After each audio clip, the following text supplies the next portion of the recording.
Liksiyellerimiz bu. Ahırda keldik. Biz bir sual koyayla evvel hürmetlik vatandaşım gibi de. Birinci ayının 19. gün Amerika Qo'shma Shtatlarının Davlat Müdafiası Ministerligi Davlat Müdafiası Stratejisini e'lon qildi.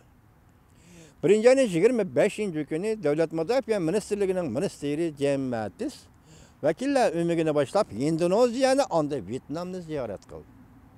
Mushu arliq torbetlari chiqqan xabarlarda Jim Mattis, Davlat Müdafiası Ministeri James Mattis bu yıl 3. ayda Junguni ziyorat qildi degan bir gap o'ttirib chiqqan. Xo'sh, bu qatim Osiyo ziyorati ekan, Indoneziya, Vyetnam.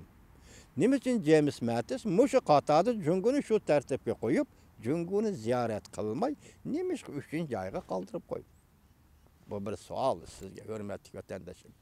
Endi iqtisod masalasiga kelaylik. İqtisod masalasida Liu He efendi bu ameliyatda Reis Xi Jinping'nin iqtisod ishlari bo'yicha maslahatchisi ekan. Bu kishi nima dedi? Hozir Davos yig'inida biz 3 yilgacha yetib kelgan krizisning oldini cheklay olamiz.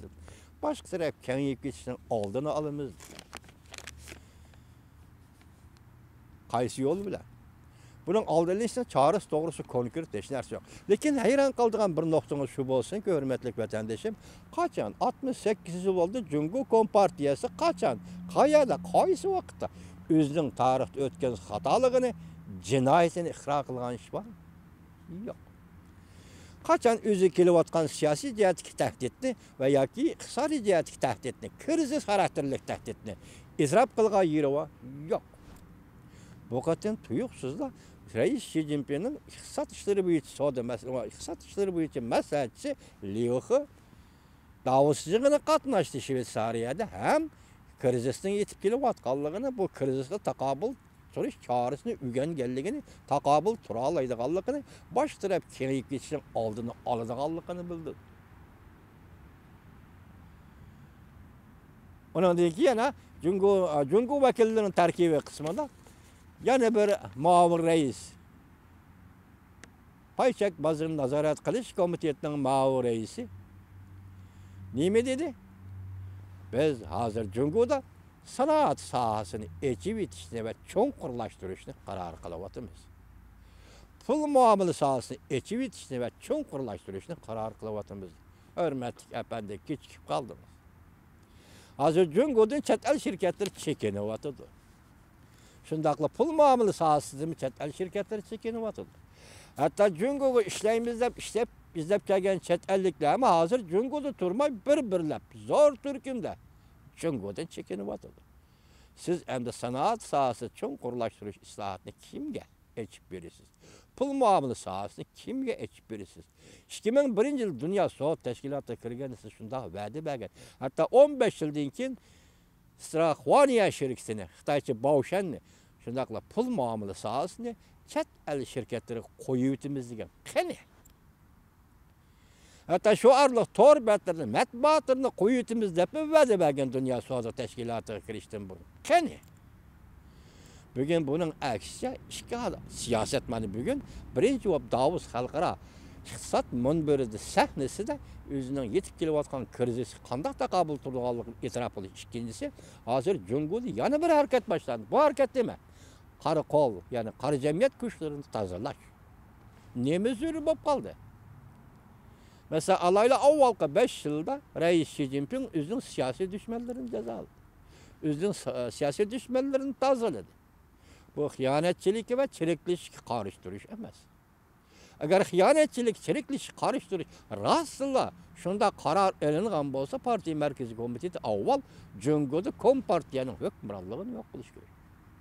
Kompartiyani tarqitib etish kerak. Shu vaqtda Jungoda xiyonat va poraxo'rlik, chiriklik degan narsa tugaydi. Bundaqmi emas? Masalan, men sizlarga bir qancha qatim so'zladim. Gunoh partiyadimi? Masalan, Dunyo ishchilar partiyasi, Demokratlar partiyasi, Jamhuriyatchilar partiyasi Amerikanikidek. Shundaqla boshqa yerda Emgak partiyasi, Demokratiya taraqqiyot partiyasiga samandek partiyada gunoh yo'q. Partiyaning qanday partiya bo'lishi ikkinchi gap. Gap shu partiyani tashkillab turuvchi millat. Uning ro'yi aloyidlik, ro'yi qurilmasi alayidlik ve onun an'anası, onun medeniyeti degen narsa bormi yo'q? Onun siyasi medeniyet degen narsa bormi yo'q? Ahlak ve intizam, medeniyet, an'anası degen narsa bormi yo'q? Meselenin tegi mana shu yerda. Xiyonatchilik, chiriklik şu partiya sababli emas. Partiya sababli deganda banda mustabid markazlashgan huquq. Huquqni markazlashish asosida bir davlat ijtimoiy tuzum, siyosiy tuzum barpo qilsa, balki bundaq tuzum chiriklashish va xiyonatchilik yo'l ochib berish mumkin. Lekin bu yerda gap asosiy partiya emas. Hozir endi Davos yig'inida krizisni e'lon qildingiz. Hoş, krizisni hal qilishning chorasini e'lon qilmadingiz. Bunun ikinci bir nefer iqtisodshunos yazibdiki maqola tayyorlandi u. Kelar qatimliq leksiyamizda so'zlashimiz mumkin. To'liq va'da berib amalga oshirolmayapman, shu mumkin deb qo'yib qo'ydim vatandoshim. U nima deydi? Sening hech qanday chorang qolmadi deydi. Faqat sening chorang shukanki, g'arbiy tomdan bir kesak elib sharq tomga chaplash, sharq tomdan bir kesak elib g'arbiy tomga chaplash. Mo'shundan boshqa senda endi hech qanday chora qolmadi deydi. Demek bu çare kalmagan ahval aslında sen krizisinin aldığını kanda elişin mümkün. Krizisini başka sebeplerle kanda buruşun mümkün. Endi hazır sizler ma haberler karanlı hürmetli vatandaşım. Hanşinhay Davos yığına katnaşkan krizisi çekleşti o ögünüp aldık. Kanda patparakçılık yüz berisin bizden başka jaylarga kengayib ketişin tizginlashtirib Allah ko'rsatamiz. Çekilişimiz gerek. Barlıq sistemin normal faaliyet qilishini kapolatga ega qilishimizdan. Bu kishi Pang Shinhay degan nazorat qilish komitetining ma'mur raisi ekan. Bu 1-ayning 23-kuni. Ikkinchi, Xinjiang Avtonom rayonining raisi chegara rayonida saddichi sepili qurib, muqimlikni saqlaymiz dedi. 1-ayning 24-kuni Jungoning aloqador matbuotlari xabar qilib bunday ko'rsatdi. Jungo Xinjiang Avtonom rayonining raisi Xinjiang chegaralarida saddichini qurib, qurolli unsurlarning singib kirishini cheklaymiz dedi. Alashar. Saddichi sepili selish Xinjiang Uyg'ur Avtonom rayonining raisi Shavkat Zakirov sizning vazifangiz emas. Chunki bu sizning alohidligingiz emas, ham sizning an'anangiz emas.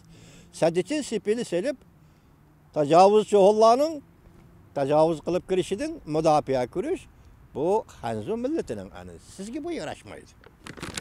Hargiz yarashmaydi. Uchinchi, Jungo Xinjiang chegaralarini boshqarishni tizginlashni kuchaytirdi. Osmonda tor yerda qopqon qurimiz dedi. Jungo davlat mahkamasining a'zosi Chang Wenchuan Devlet Müdafaa Ministeri Chang Wenchuan yaqinda Xinjiangda chegara rayon xizmatlarini ko'zdan kechirdi. Reis Xi Jinping yadroligidagi Markaziy komitetining Xinjiangni boshqarish strategiyasini izchillashtirib, chegara rayonni mustahkamlab, Xinjiang jamiyatining muqimligini va uzun muddat bexatarligini qo'g'daymiz, dedi. 1-ayning 28-kuni. 4-chi, planliq iqtisod egiligini yo'l qo'yib, xalqaro savdo tartiblarini qalaymaqqonlashtirib, bulang-talang xarakterlik savdo tijorat qilishga endi hargiz yo'l qo'yg'ili bo'lmaydi dedi Prezident Trump 1-ayning 27-kuni. Zo'r turkumda chet elliklar Jungoda chekinishga boshladi. 27-kuni YouTube'da berilgan xabar.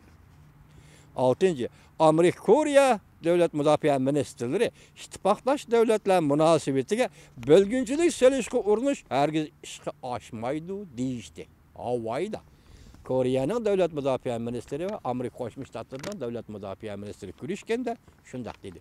1-ayning 28-kuni Havayda 46 yil kutib turdi. Amerika oxiri qo'l solishga majbur bo'ldi.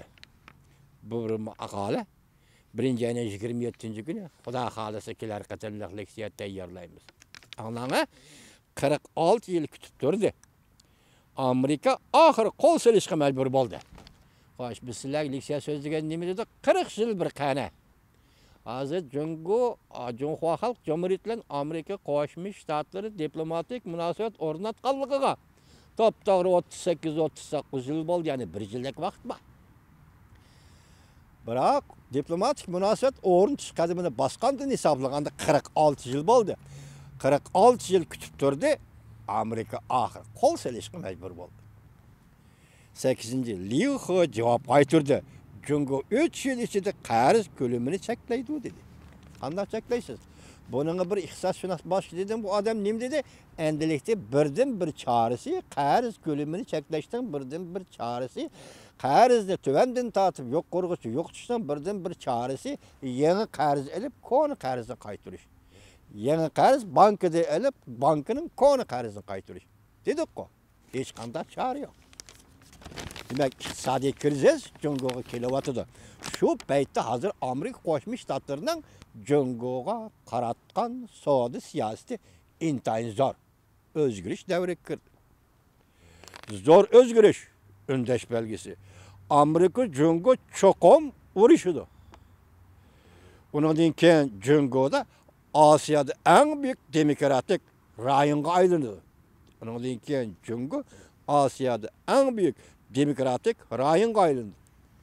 YouTube 1-ayning 24-kuni Wang Shushi bu kishi Londonda torbetga chiqadigan kishi.